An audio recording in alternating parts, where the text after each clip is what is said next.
नमस्कार दोस्तों, स्वागत है आपका अपने YouTube channel Hindi grammar Meena Sharma पर। दोस्तों, अपन हिंदी ग्रामर को पढ़ रहे थे और हिंदी ग्रामर के अंदर अपन ने बहुत सारे प्रकरण कंप्लीट कर लिए हैं और अपना जो प्रकरण चल रहा है वो चल रहा है पर्यायवाची। पर्यायवाची के अंदर भी हमने लगभग देवी देवताओं के पर्यायवाची कंप्लीट कर लिए हैं और देवी देवताओं की पर्यायवाची के अंदर अपन ने शब्दों में से ऐसे अर्थ निकाले हैं कि हम चाहकर भी भूल नहीं सकते हैं। हमने पर्यायवाची में कोई आसान तरीका नहीं लगाया, ना कोई हमने ट्रिक देखी, हमने शब्दों के अर्थ देखे हैं।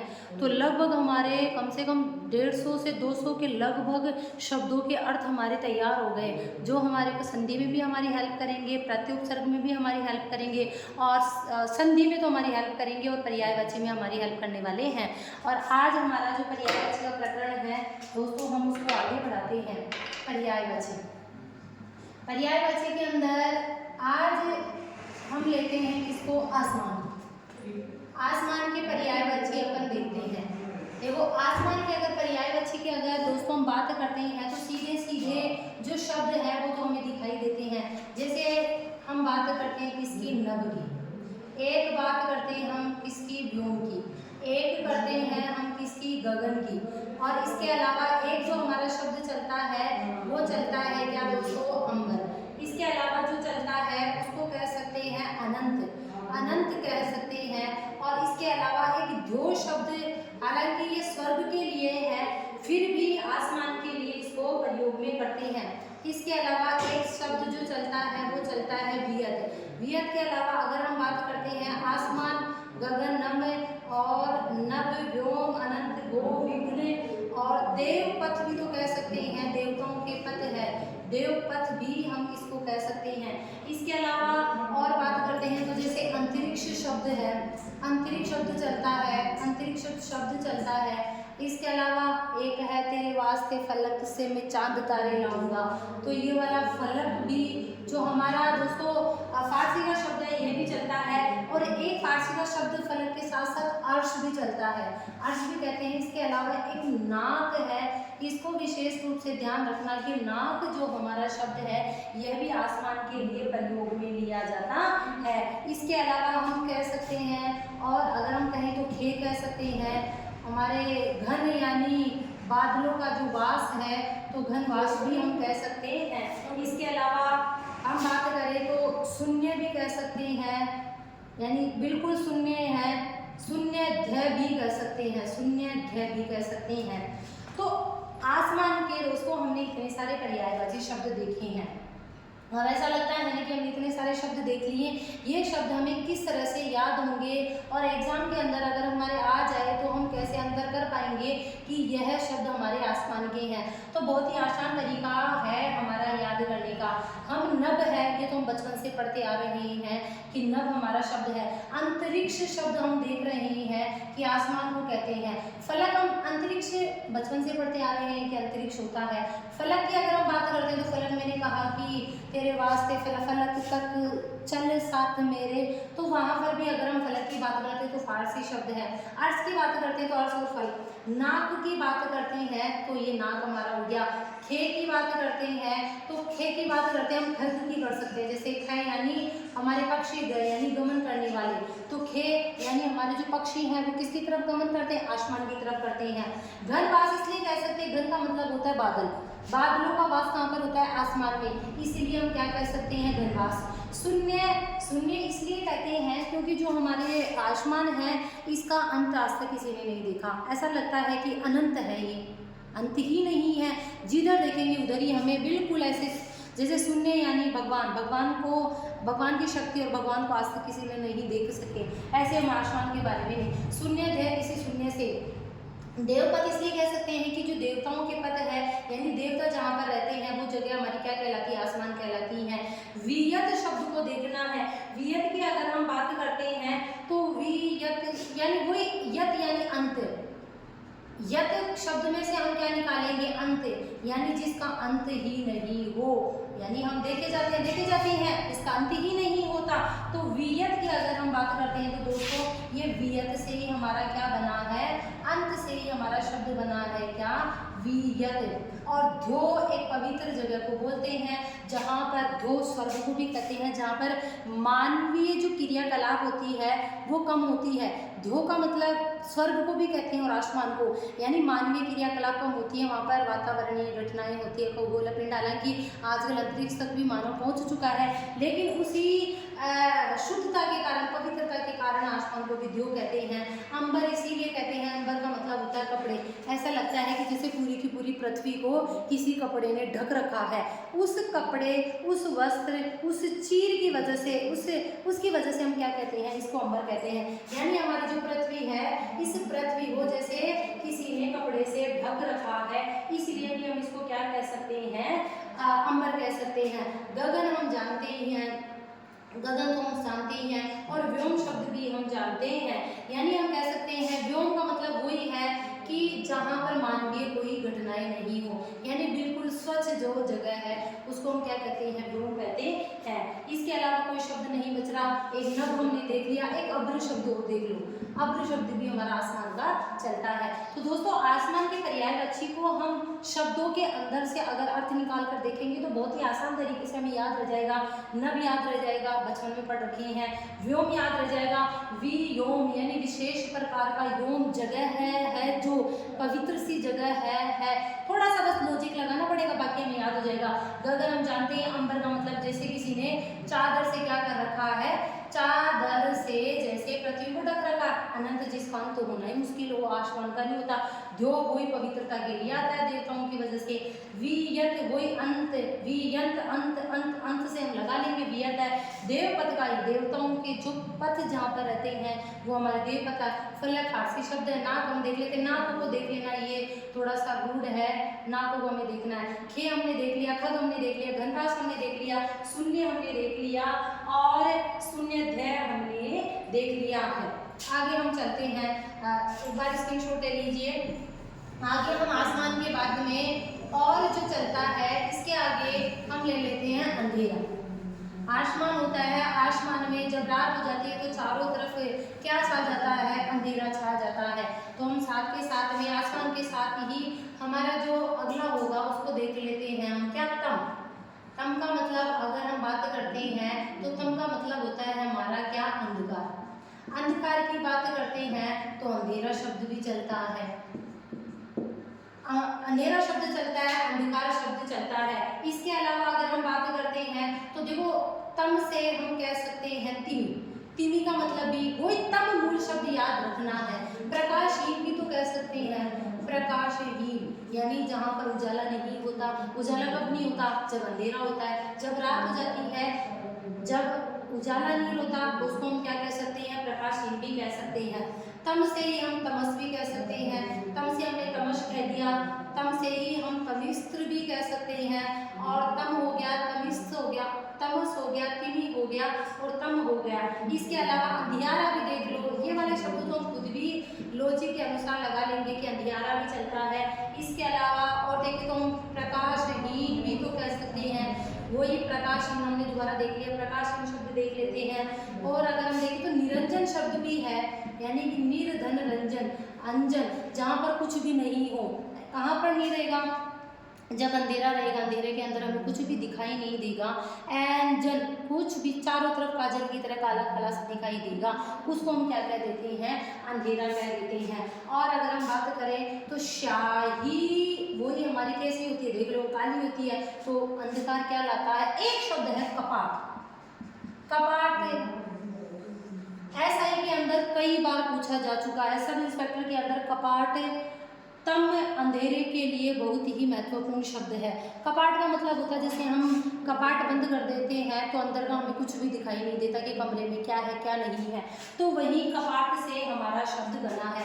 अगर हम कहें तो वही कालीमा कह सकते हैं। कालीमा के अलावा हम बात करें तो अज्ञानता भी तो कह सकते हैं। अज्ञानता भी दोस्तों अगर हम बात करें तो एक तरह से जो हमारे अंधेरा है उसी का पर्यायवाची हम कह सकते हैं। तिमी कह दिया, प्रकाश कह दिया, तमिश कह दिया, तमिश्र कह दिया, अंधेरा कह दिया, अंध कह दिया। घना भी तो कह सकते हैं, घना कोहरा छा रहा है। घना की अगर हम बात करते हैं तो वही अंधकार, चारों तरफ घना घना घना, तो इसको भी हम अंधकार कह सकते हैं। और अगर हम कहें तो एक निराश शब्द और देखें, निराशय शब्द को अच्छे से देखना है। कपाट शब्द कई बार एग्जाम में पूछा जा चुका है।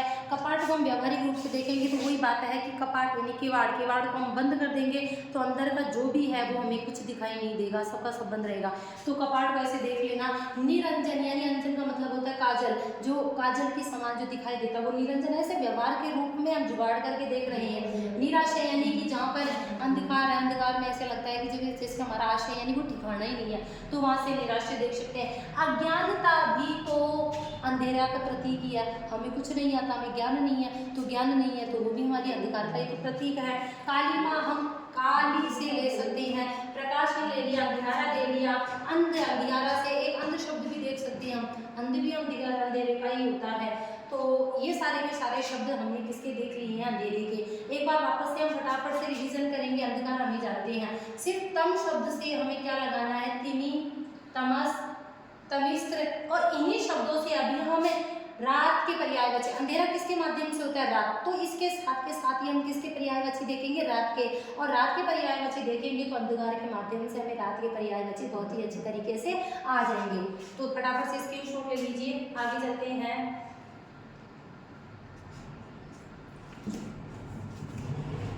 रात के पर्यायवाची देखते हैं। रात में होता क्या है, रात में क्या होता है, अंधेरा होता है। तो हम ऐसे भी तो कह सकते हैं कि अंधेरा बराबर रात है। तो अंधेरे के पर्यायवाची से ही हम क्या सीखेंगे, बहुत सारे रात्रि के पर्यायवाची सीखेंगे। जैसे हम करते हैं किसके, रात के पर्यायवाची की बात कर रहे हैं। अभी हमने किसकी बात की, तम की बात की। अब मैं कह दूं तमिस्त्रा, तमिस्त्र की बात की थी, यानी हमने बात की थी किसकी, तमिस्त्र। तमिस्त्र का मतलब अपने क्या बताया था, तम जो स्थित करता है, कौन, अंधकार। तमिस्त्रा यानी जो स्थित करती है वो कौन, हमारी रात्रि। तो तमिस्त्रा भी हम रात्रि को कहते हैं। इसी तमिस्त्रा से हम याद कर लेते हैं, जैसे तमिस्त्रा हो गया, तमी हो गया, तमीश विनी हो गया, तमिश्वनी, तमस्विनी भी हम कह सकते हैं। तो वही तम के माध्यम से हमने तमिस्त्रा बना लिया, तमी बना लिया, तमस्विनी बना लिया, और तमा भी बना लो। ये सारे के सारे, ये तो देखो जुगाड़ वाले हमने अंधकार के माध्यम से ऐसे कैसे हमने आसान तरीके से समझने की कोशिश की है। तम से तमा बन गई, तमी बन गई, तमिस्त्रा बन गई, तमस्विनी बन गई। तमी की जो देवी है, तम की जो देवी है, तमी है जो तमिस्त्रा है, तो ये तो हमने कर लिया। इसके अलावा हम जानते ही हैं, जैसे एक शब्द होता है हमारा याम। याम की दोस्त हम बात करते हैं तो इसका मतलब होता है प्रहर। याम की अगर हम बात करते हैं तो प्रहर, कहते हैं कि एक दिन में कितने प्रहर होते हैं, 4 प्रहर। तो 4 प्रहर के बाद में आने वाली क्या कहलाई, हमारी यामा। जो चौथा प्रहर होता है, 3-3 घंटे के 4 प्रहर होते हैं, जिसमें चौथा प्रहर है वो हमारी क्या कहलाती है, यामा कहलाती है। तो उसी से याम का मतलब हम जानते हैं कि प्रहर होता है, तो प्रहर से ही हमारी क्या बन गई, यामा बन गई। तो हम देख सकते हैं इसका नाम क्या, यामा देख सकते हैं। और दोस्तों यामा से ही हम देख सकते हैं क्या, हमारी यामिनी भी हम देख सकते हैं। इसके अलावा अगर हम बात करें तो यामा हो गया, याम्या शब्द भी देखने को मिलता है। वैसे तो हमें पता ही चल जाएगा कि जहाँ पर यामा की बात आ जाती है वहाँ पर हमारे लगभग हमें पता चल जाएगा कि प्रहर की बात है, और प्रहर में जो अंतिम प्रहर होता है वो हमारी रात्रि का होता है। तो यामा हम यहाँ से ले सकते हैं। और इसके अलावा त्रियामा भी तो कह सकते हैं कि 3 ही यामा यानी 3 समय के बाद में आने वाला प्रहर। तो ये भी हमने एक यामा प्रहर के माध्यम से रात्रि के पर्यायवाची करने की कोशिश की है। ये हमने अंधकार के माध्यम से करने की कोशिश की है, और ये प्रहर के माध्यम से करने की कोशिश की है। इसके अलावा हमें पता है कि निशा रात्रि को कहते हैं, ये वाले शब्द हम जानते ही हैं। और निशा रात्रि को कहते हैं, तो फिर निशी शब्द भी इसी से चलता है। अब जैसे रजनी हम रात्रि को कहते हैं, जैसे हम राका भी रात्रि को कहते हैं, राका कहते हैं। अब ये शब्द तो हम बचपन से पढ़ते आ रहे हैं, और इन शब्दों में तो कोई, ये तो फैक्ट वाले हैं, इनमें कोई अर्थ भी नहीं कहा। राका चांदनी रात होती है, निशी बिल्कुल निशित, निशित भी कह सकते हैं हम, निशित भी हमारी रात्रि ही होती है। यानी स्तब्धता, चारों तरफ वातावरण के अंदर स्तब्धता का मतलब एक बेहोशी छाई हुई थी, बिल्कुल बेहोशी सी स्तब्धता जिसमें दिखाई देती है वो हमारी क्या कहलाती है, रात्रि कहलाती है। इसके अलावा हम बात करें तो एक शब्द जो दिखे वो छपा दिख सकता है, छपा यानी छिपाने वाली। पा की बात करें तो प्रकाश से आता है, पा प्रकाशित, छ यानी छिपाने वाली, जो प्रकाश को छिपाने वाली है वो कौन है? हमारी रात्रि। तो रात्रि के पर्यायवाची हम छपा। एक शब्द चलता है रेना। रेना अगर हम याद करें तो इस रेना शब्द को, ये छपा भी बड़ा ही महत्वपूर्ण है और ये रेना शब्द भी है। रेना की अगर हम बात करें, रेन व्यवहार के रूप में बता रही हूँ कि ट्रिक के माध्यम से देख लो कैसे। रेन यानी बारिश। बारिश जब आती है तो अपन क्या करते हैं? बारिश बरसती रहती है तो कुछ काम तो कर नहीं सकते, जहाँ पर बैठे हैं वहीं पर बैठे। अगर घर पे बैठे हैं तो चलो आराम से सो जाए होते हैं, पढ़ लेते हैं, खा लेते हैं, वो वाली चीज़ है। कहीं बाहर मुख्य रूप से अगर हम बात करें तो खेतों में काम वाम नहीं कर सकते। तो रेन यानी बारिश क्या करती है? हमें थोड़ा सा आराम देती है। इसी से एक शब्द और निकलता है, उसका मतलब उसको कहते हैं विभावरी। ये भी बड़ा ही महत्वपूर्ण शब्द है, विभावरी। विभावरी का मतलब, इस रेन का मतलब जो रात्रि होती है वो भी बरसात की तरह हमें क्या है? आराम देने वाली है, यानी हम आराम करते हैं। विभावरी का मतलब भी क्या? विभावरी, आवरी, आवरी यानी आराम देने वाली। हम दिन भर की भाग दौड़ भरी जिंदगी से थक जाते हैं और जो ये हमारी रात आती है वो आवरी। हमारे मुख्य रूप से जो किसान लोग हैं दिन भर खेतों में रहते हैं और जब वो रात को आते हैं खाना यानी ब्याड़ू करने के बाद में जब वो अपनी खाट पे लेटते हैं तो कहते हैं हाँ अब सुकून मिला है। यानी आवरी यानी आराम वाली, विशेष प्रकार की जो आराम देने वाली है वो हमारी क्या है? रात। अगर रात नहीं हो तो किसान बेचारे लगे रहे। तो विशेष प्रकार की जो आराम देने वाली है वो हमारी विभावरी है। तो रेना को भी हम इस तरह से देख सकते हैं कि रेना किस तरह से, विभावरी किस तरह से है। इसके अलावा हम कह सकते हैं कलापिनी। कलापिनी क्यों कहेंगे कि कलाप का मतलब होता है आवाज। कलाप, लाप, आप का मतलब होता है आवाज। हम बात करें तो कलापिनी की अगर हम बात करें तो वही बात हो जाएगी कि ऐसी जो आवाज को इन्हीं खत्म कर दे, बिल्कुल चारों तरफ सा वातावरण के अंदर स्तब्धता रहती है। तो कलापिनी शब्द भी हमारा रात का पर्यायवाची के रूप में हमें मिलेगा।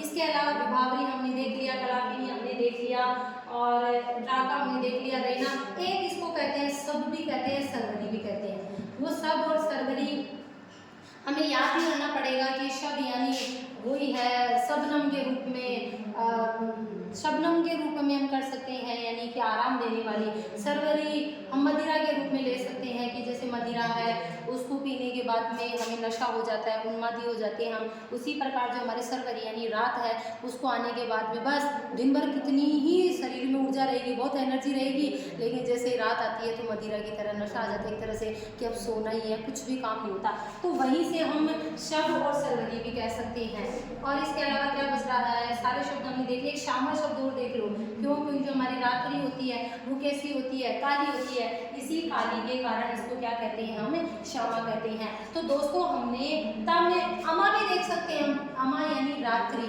अमावस्या, और अमा से ही हम अहोरात्र भी देख सकते हैं। अमा से ही हम क्या देख सकते हैं? अहोरात्र।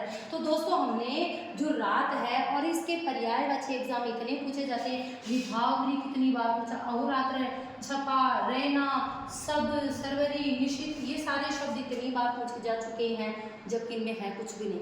हमने तम अंधेरे के माध्यम से हमने ये देखे, इसके चौथे प्रहर के माध्यम से हमने ये देखे, और ये वाले शब्द हमारे निशा यानी बिल्कुल निस्तब्धता, बेहोशी सी छाई हुई रहती है, इसकी वजह से हमने ये देखे। कलापिनी यानी कि आवाज़ नहीं होती, और आवाज़ कहाँ नहीं होती? जब चारों तरफ अंधकार रहता है, यानी जब रात हो जाती है तो आवाज़ नहीं होती। और वही है कि सब और सरवरी हम मदिरा के रूप में याद कर सकते हैं कि जैसे मदिरा का पान करने के बाद में हमारे में मधुश्री आ जाती है, उसी प्रकार रात आते ही हम दिन भर की जो थकान है उस थकान हमें नींद एक नशे के रूप में आती है। तो इससे हमें ये सारे के सारे दोस्तों आपको बहुत ही आसान तरीके से रात्रि के पर्यायवाची समझ में। रात्रि तो अपने किया ही नहीं, रात्रि भी कर लो भाई, रात, रात्रि, ये हर सारे के सारे शब्द हमने देख लिए हैं। अब इसी के साथ साथ हम देखते हैं, हमने अंधेरा यानी हमने देखा आसमान। आसमान क्या है? फिर आसमान में क्या होता है? अंधेरा। तो हमने अंधेरे के देख लिया। अंधेरे को लगभग अंधेरे को करने वाली कौन? रात। अब रात को करने वाला कौन है? हमारे चांद मामा। तो हम चांद की पर्यायवाची भी देख लेते हैं। आप उतार लिया करें, अगर इस तरीके से उतार लेंगे समझने के माध्यम से कि अंधेरे के माध्यम से हमने ऐसे देखे हैं, हमने यागमा के माध्यम से ऐसे देखे हैं। अगर आप इस तरीके से अलग अलग करके समझ कर अगर याद करेंगे तो देखो पर्यायवाची ऐसा प्रकरण भी कभी भूला भी नहीं जा सकता। हाँ ये है कि एक दो बार हमें थोड़ा सा अभ्यास करना पड़ेगा, और मेरे पे विश्वास करो कि जो मैं पर्यायवाची करवा रही हूँ उससे बाहर कुछ भी नहीं जाने वाला। अगर एक बार उससे पढ़ लेना और एक बार अभ्यास कर लेने से बाद कुछ भी नहीं जाने वाला। अब हम देख लेते हैं हमारे किसके पर्यायवाची, चंद्रमा के पर्यायवाची।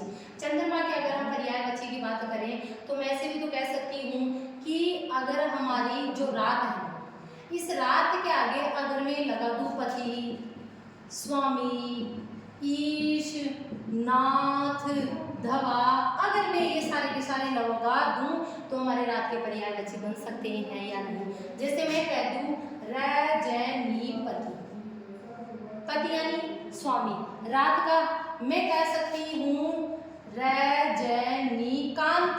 रजनीकांत हम नाम सुनते हैं ना, रजनीकांत हमारे एक्टर है, तो रजनीकांत, कांत का मतलब भी क्या होता है हमारे स्वामी। तो रजनी धवा भी तो कह सकती हूँ, रजनी धवा, धवा का मतलब भी क्या होता है पति, और रजनीनाथ भी तो कह सकती हूँ।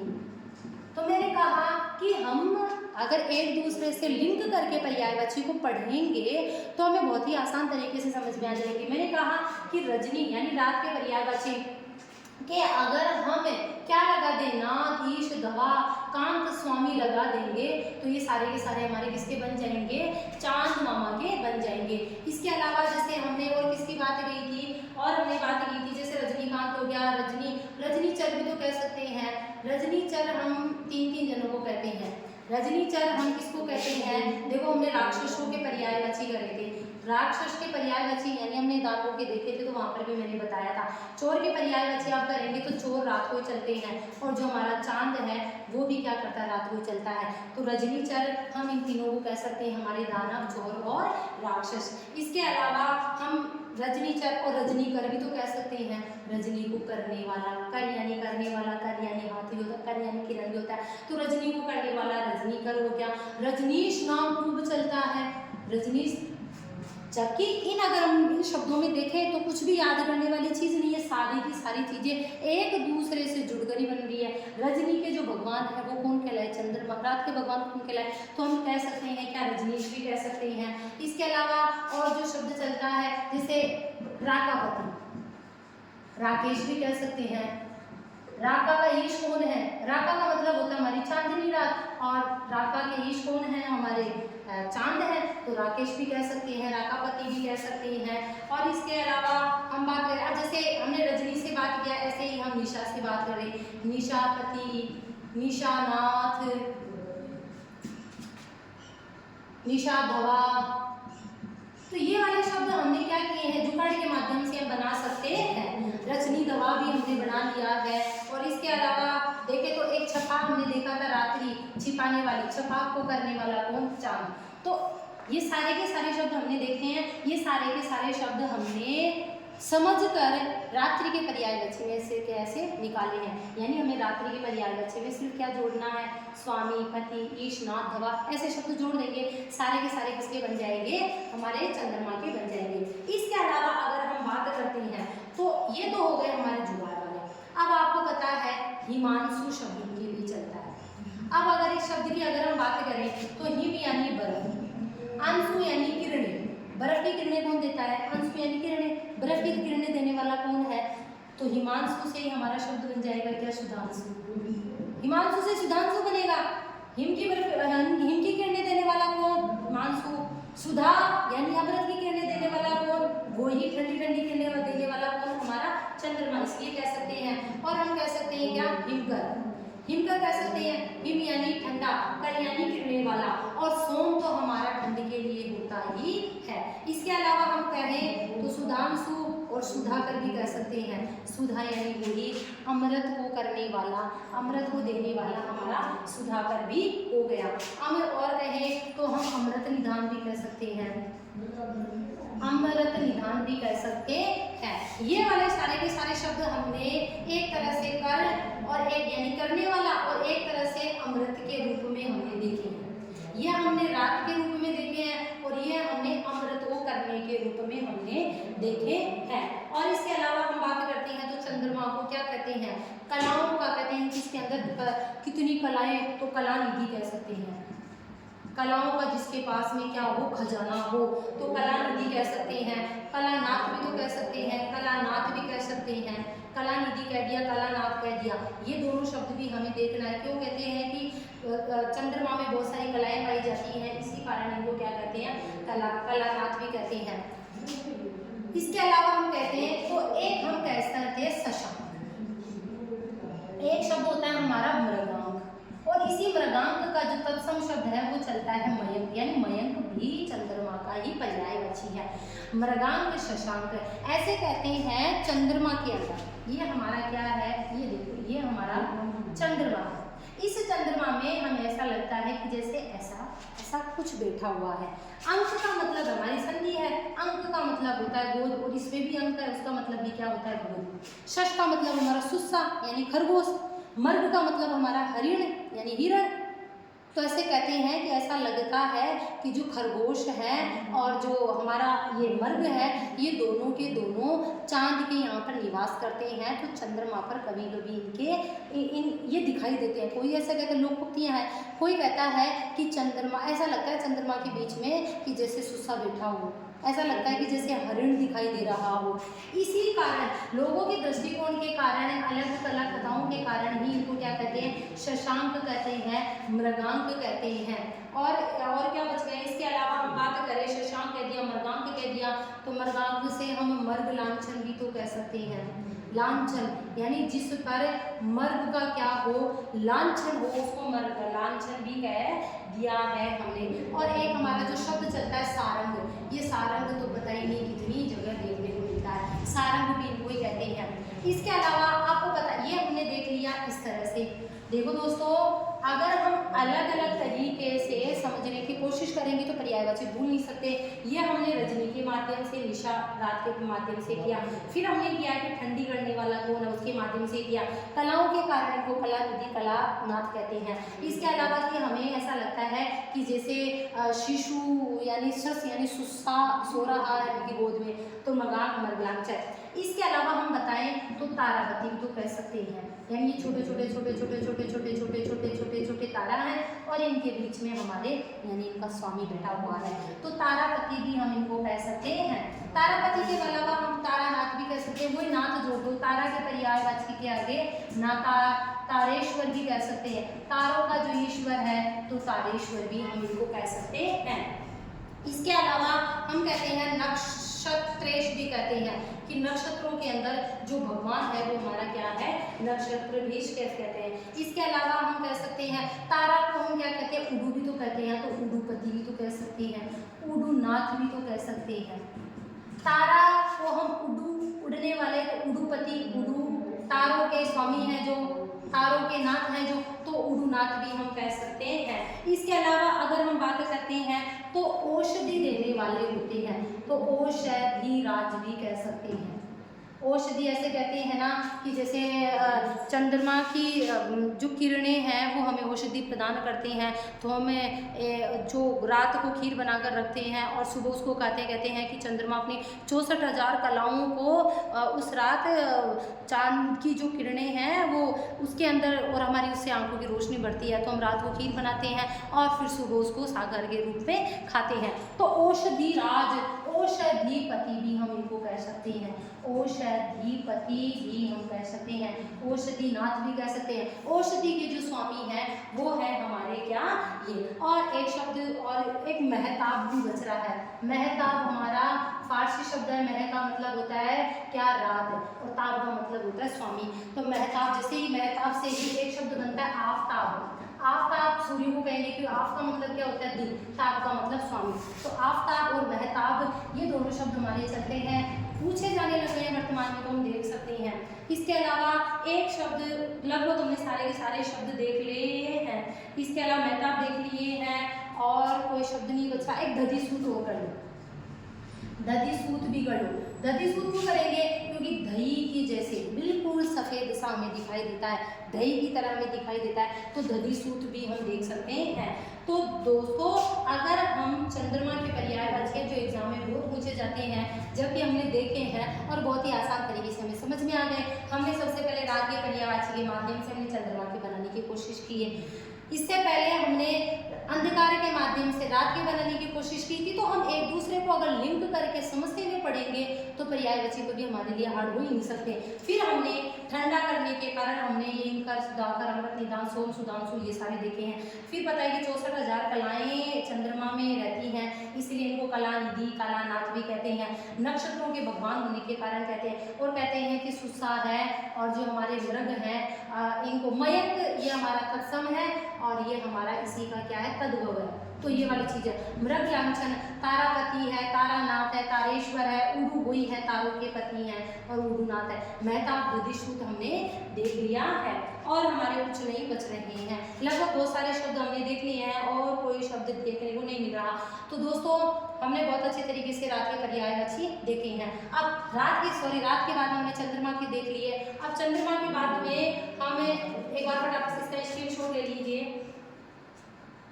हम चंद्रमा के बाद में जो चंद्रमा के अंदर जो हमारी चांदनी होती है उसके पर्यायवाचियों को भी देख लेते हैं।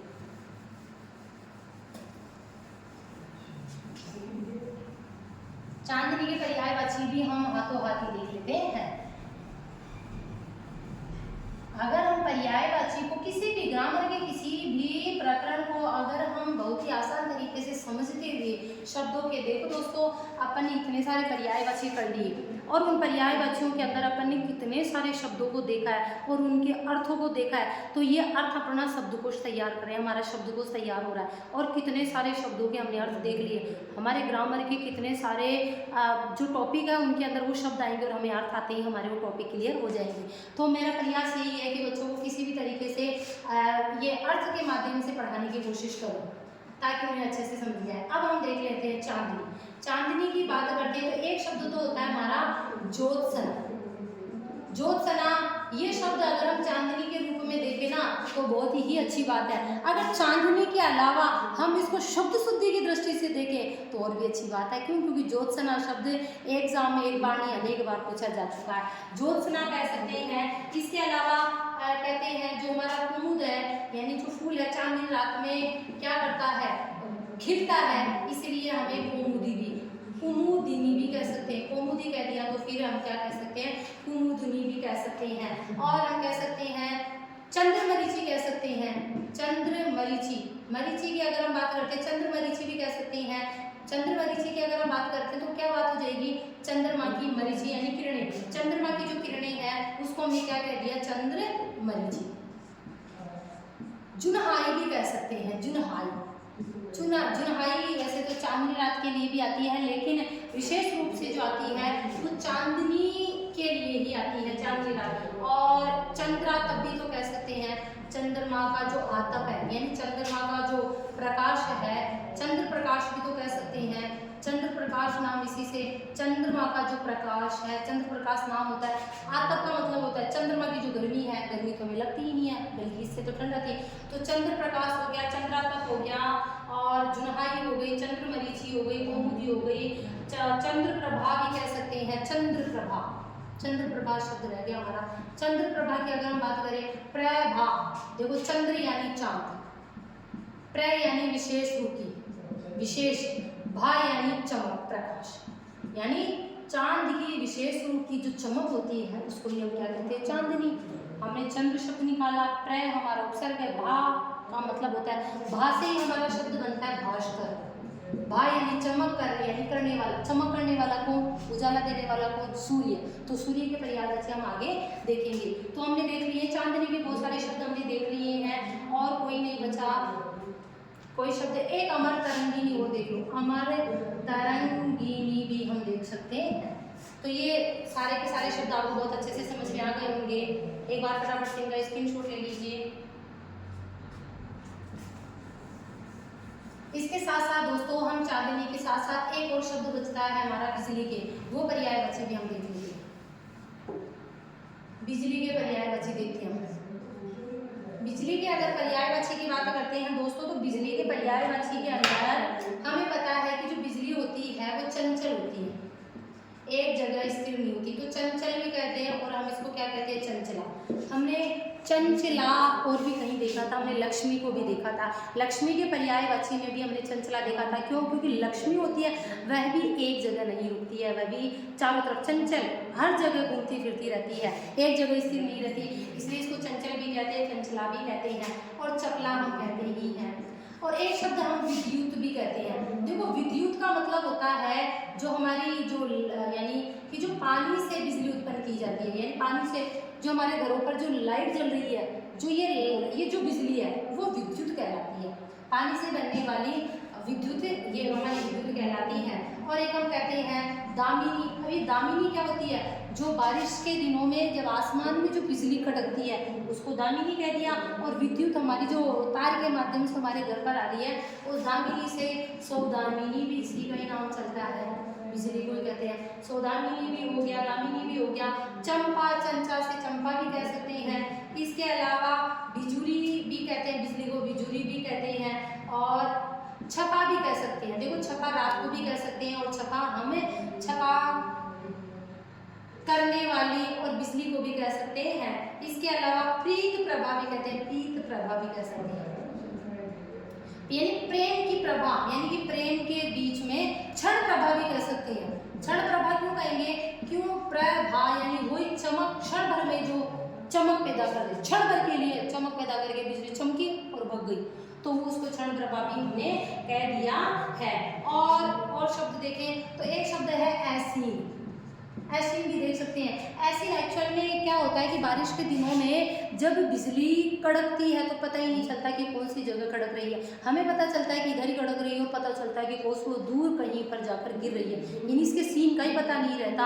हमारे जो मौसम विभाग वाले हैं उनको भी अच्छी तरीके से पता नहीं रहता कि बिजली कब कहाँ पर कड़क रही है और कहाँ पर गिरने वाली है। इसी कारण इस शब्द को थोड़ा सा बहुत ही अच्छे तरीके से याद कर लेना। ऐसी यानी इसके सीन का ही पता नहीं रहता कि कहाँ पर हो रही है। और शब्द देखें तो हम इसको कांचन वाली भी कह सकते हैं। कांचन हमारा कंचन सोने से बना है। जब बिजली चमकती है तो जो हमारी बिजली है वो ऐसे लगता है जैसे सोने की तरह। जो सोना भी पीला होता है, बिजली की चमक भी थोड़ी पीली सी होती है, लाइट पीली सी, तो ऐसा लगता है दोनों को देखने के बाद में जैसे सोना चमक रहा हो। तो कांचन वाली भी इसको कह सकते हैं। और घन वल्लभ भी कह दो। घन वल्लभ भी यानी घन की जो स्वामी है, जो घन की स्वामिनी यानी बादलों की जो स्वामिनी होती है वो घन वल्लभी भी होती है। तो दोस्तों ये सारे के सारे शब्द हमने बिजली के पर्यायवाची में देख लिए। चंचल क्यों कहते हैं? क्योंकि एक जगह स्थित। चंचला क्यों रहते हैं? वही चपला, चंचला, चंचला, ये सारे के सारे शब्द हमें अच्छे से याद रख सकते हैं। जो लाइट के माध्यम से आ रही है वो विद्युत है, जो बिजली चमक रही है वो दामिनी है, सौदामिनी इसी से नाम हो गया। चंपा वही चंचला से ले लो। बिजुरी हम जानते ही है बिजली है।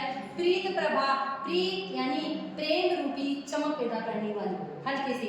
घन वल्लभी, घन यानी वही बादलों की वल्लभी है। छपा यानी छपा को हम कह सकते हैं बिजली के लिए भी रूढ़ है, विशेष रूप से आप रात के लिए इसको याद रखना। क्षण प्रभा हमने क्यों कह दिया कि क्षण भर में प्रकाश पैदा कर दे, सुबह कर दे, क्षण भर में।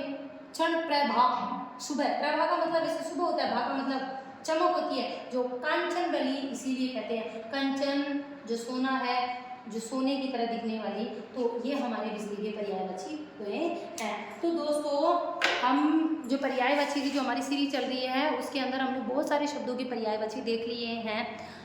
अगर आपने मेरे पिछले वीडियो नहीं देखे तो एक बार वहाँ पर जाकर ज़रूर से देखना। दोस्तों मैंने बहुत ही आसान तरीके से शब्दों में से अर्थ निकाल कर जो पर्यायवाची है उनको समझाने की कोशिश की है। और अगर आपको मेरा पढ़ाने का, और मैं कहती हूँ मेरे पे विश्वास करके देखिए कि इनके अलावा क्या मिलने वाला है। सारे के सारे बिजली के करवा दिए, सारे के सारे चांदी के करवा दिए, चांदनी के करवा दिए, रात के करवा दिए, आकाश के करवा दिए, करवा तो दिए लेकिन हमने समझे भी हैं, अर्थ भी समझे हैं। तो अगर हमारे सामने कोई सा भी शब्द आ जाएगा तो हम चूकेंगे नहीं। और अगर आपको मेरा वीडियो अच्छा लग रहा है और लगना ही चाहिए तो आप अगर चैनल पर नए हैं तो सब्सक्राइब जरूर करो और ज़्यादा से ज़्यादा लोगों को शेयर करो ताकि उनको भी पता चले और वो भी पर्यायवाची को रटना, ट्रिक के बजाय शब्दों के अर्थ के माध्यम से समझ सके और इन शब्दों के माध्यम से उनका शब्दकोश भी तैयार होगा। और अगर आपको पसंद आ रहा है तो लाइक करना। Thank you.